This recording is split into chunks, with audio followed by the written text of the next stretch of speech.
नमस्कार, अनुजा रेसिपीजमध्ये आपले स्वागत आहे। आज आपण बनवणार आहोत चिकनचा काळ्या मसाल्यातला रस्सा। खरं तर मी चिकन खात नाही, पण घरच्यांसाठी तर चिकन बनवावंच लागतं। सगळ्यात पहिल्यांदा त्याच्यासाठी मी कांदे भाजायला ठेवले। त्यानंतर उकडची तयारी करण्यासाठी चिकन छान धुवून घेतलं आणि चिकनला उकडसाठी जो आपण वाटण करणार आहोत त्याच्यासाठी सुक्खं खोबरं, आलं, लसूण, हळद, धने जिरे पावडर आणि मीठ घेऊन छान एकदम बारीक वाटून घेतलं। ह्याच्यात पाणी नाही घालायचं अजिबात। त्याच्यानंतर वाटून घेतल्यानंतर आपण जे चिकन धुवून ठेवलेलं होतं त्या चिकनला मी तो मसाला छान हाताने चोळून घेतला। ह्याच्याने काय होतं ना, चव खूपच भारी येते। धने जिरेची पावडर, लसूण, आलं, त्याच्यामुळे उकडला जी चव लागते ती खूपच सुंदर। काही जण नुसतं मीठ आणि हळद टाकून सुद्धा उकडवतात, पण त्याच्यापेक्षा कधीतरी हे ट्राय करून बघा, खूपच छान लागतं।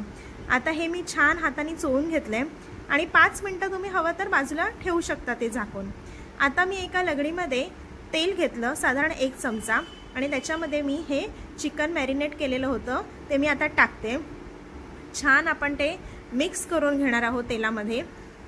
आता बघा, हे तेलात मस्तपैकी मिक्स करून घेतल्यानंतर आता आपण ह्याच्यावरती झाकण, ह्याच्यामध्ये अजिबात आपल्याला पाणी घालायचं नाही आहे बरं का, कारण की चिकनला आपोआप पाणी सुटतं। त्याच्यासाठी आपल्याला काय करायचं आहे तर एक मोठं ताट घ्यायचं आहे आणि त्या ताटामध्ये वर पाणी टाकायचं आहे। आपोआप आतमध्ये चिकन 15 ते 20 मिनिटांमध्ये शिजून जातं। तोपर्यंत आपण इथे वाटणाची तयारी करूया, काळ्या मसाल्याचं वाटण।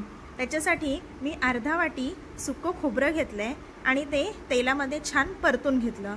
आता खोबरं काढून झाल्यानंतर आपण त्याच्यामध्ये धने घालूया। त्याच्यासाठी अर्धी वाटी धने आणि साधारण 3 लवंग आणि एक छोटा दालचिनीचा तुकडा घेतलेला आहे। सॉरी, मी अर्धी वाटी बोलली, पाव वाटी धने। आणि तेलामध्ये छान ते सुद्धा परतून घेऊया। धने परतून घेतल्यानंतर आपण त्याच्यामध्ये घालणार आहोत आपले जे खायचे चणे असतात ना ते चणे मी त्याच्यामध्ये घेऊन तेलामध्ये चणे सुद्धा छान असं लालसर होईपर्यंत भाजून घेतले। तोपर्यंत बघा आपलं चिकन पण शिजत आलेलं आहे। जवळजवळ 20 मिनिटं मी चिकन शिजवून घेतलेलं आहे। बघा, त्याला आपोआप पाणी सुटलं, अजिबात मी त्याच्यात पाणी घातलं नव्हतं, फक्त अधेमध्ये ते झाकण काढून मिक्स केलेलं। हे बघा, चिकन छान शिजलेलं आहे की नाही। आता आपली उकड तयार आहे। इथे चणे सुद्धा भाजून झालेले आहेत। आता माझ्या घरच्यांना उकड खायची असल्यामुळे मी एका प्लेटमध्ये त्यांना उकड टेस्ट करण्यासाठी देते। इथे आता आपण जे कांदे मगाशी भाजून घेतलेले ते कांदे मी तव्यावरती घेऊन थोडेसे तेलामध्ये परत परतून घेणार आहे, म्हणजे ते आतमध्ये समजा कच्चे राहिले असतील तर तो कच्चेपणा निघून जाईल। हे बघा किती भारी दिसतंय ना, आणि ह्याच्यामुळेच खरं तर ना मसाल्याला काळसर रंग येतो, ह्या कांद्यामुळेच। हे बघा, आपलं काळ्या मसाल्याचं हे वाटण मी तयार केलेलं आहे। ह्याच्यामध्ये कोथिंबीर आणि लसूण कच्चंच घेतलेलं आहे बरं, ते भाजलेलं नाही आहे मी। फक्त आता बघा, हे मी चणे, कोथिंबीर, लसूण, धने हे सगळं मी पहिल्यांदा भाजून घेते, हे वाटून घेते, कारण की मिक्सरचं भांडं छोटं असल्यामुळे सगळं एकत्र मला वाटता येत नाही आहे। आता ह्याच्यामध्ये मी पाणी घालून पुन्हा एकदा छान पातळ वाटून घेतलेलं आहे। बघा, आता मी हे एका डिशमध्ये काढून घेते आणि जो आपला कांदा आणि खोबरं राहिलेलं ते सुद्धा आता मी वाटून घेते। हे बघा, मस्तपैकी आता ते वाटून घ्यायचं आहे। त्याच्यात जरासं मी थोड्या वेळाने पाणी घालणार आहे।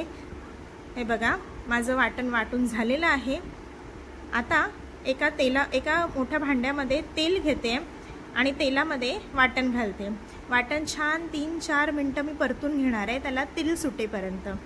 हे बघा, त्याला मस्त असं तेल सुटलं पाहिजे, नाही तर वाटण कच्चंच राहतं, मग ते कच्च्या वाटणाचा ना असा वास येत राहतो। मस्त तेलामध्ये आपण वाटण परतून घेऊया। बघा, छान दिसतंय ना। आता इथे मी फक्त माझ्याकडे एव्हरेस्टचा मटन मसाला होता तो घातलाय आणि घरगुती लाल मिरची पावडर घातलेली आहे। मसाल्याचा माप तुम्ही तुमच्या अंदाजे तुम्हाला किती तिखट लागतं तेवढं घेऊ शकता। आता ही जी माझी उकड शिल्लक होती, शिजवलेलं जे चिकन आहे ते मी आता ते वाटणामध्ये घातलंय आणि आता ते छान मी एकदा परतून एकजीव सगळं करून घेते। आताच किती भारी दिसतंय बघा, सुक्कं असं चिकन मस्त दिसते। आता हे बाजूला मी पाणी गरम करत ठेवलेलं तरीसाठी, ते पाणी मी आता चिकनमध्ये टाकलेलं आहे। बघा, जेवढं तुम्हाला पातळ पाहिजे तेवढं तुम्ही करू शकता। आता चवीनुसार मीठ. आता आपण उकडला सुद्धा मीठ टाकलेलं होतं, त्याच्यामुळे पुन्हा मीठ टाकताना व्यवस्थित हिशोबानेच मीठ टाका. आता ह्याला उकळी आल्यावरती आपण झाकण ठेवून हे छान शिजवून घ्यायचे. ऑलरेडी आपलं चिकन शिजलेलंच आहे, पण तर्री येण्यासाठी आपण ते झाकण लावलेलं होतं. आता बारीक चिरलेली कोथिंबीर वरती मी घातलेली आहे. हे बघा किती सुंदर दिसतंय ना चिकन. बाजूला मी भाकऱ्या सुद्धा करायला घेतलेल्या आहेत. आमच्याकडे चिकन बरोबर ज्वारीची भाकरी सगळ्यांना आवडते. हे बघा भाकरी कशी छान फुगली बघा माझी, मस्त दिसते ना. आता ही गरमागरम भाकरी आणि चिकनचा रस्सा सगळे अगदी मस्त आवडीने खाणार. हे बघा इथे आपलं चिकन सुद्धा किती शिजलेलं आहे, किती छान तर्री सुटली आहे बघा चिकनला. आणि हे आपलं चिकन भाकरीचं ताट तयार आहे. काळ्या मसाल्यातलं चिकन अगदी गावरान पद्धतीने. तुम्हाला कसं वाटलं ते नक्की मला कमेंट करून सांगा. आवडल्यास माझे चॅनल सबस्क्राईब करायला विसरू